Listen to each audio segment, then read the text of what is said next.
Hello, kamusta? Ang tagal na ulit bago ako nakapag-vlog, no? Pero hayaan nyo, babawi ako sa inyo. Alas 7 na nga pala ng gabi ngayon pero may araw pa. Matingkad yung sikat ng araw pero yung hangin, malamig. Pero dahil nasimulan na, tuloy na natin to. Pero alam nyo, sobrang bihira namin tong gawin. Ewan ko, takot ako. Naiisip ko pa lang yung lalakarin ko. Na-stress na ako. Nagtataka siguro kayo kung bakit. Hayaan nyo, next time i-share ko.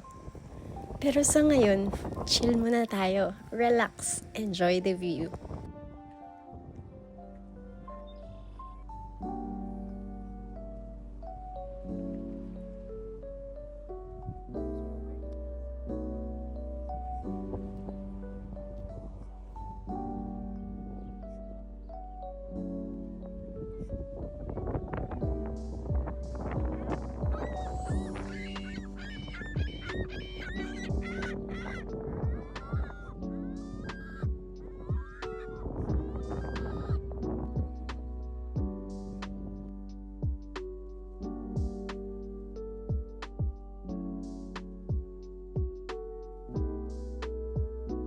So ito, talagang nararamdaman na namin yung lamig.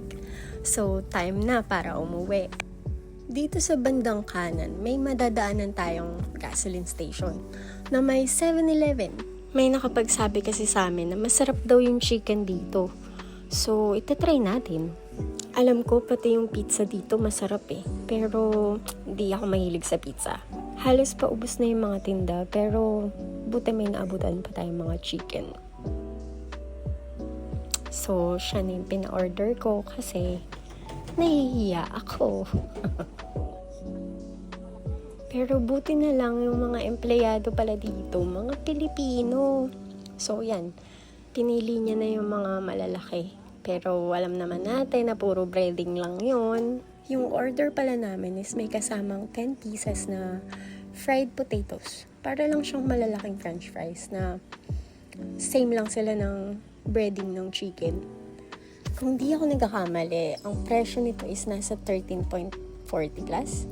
So, uwi na talaga tayo para tikman. Uy, salamat guys sa panonood. Namiss ko kayo. Magkwentuhan pa tayo tsaka magchikahan next time. Pero sa ngayon, bye-bye muna.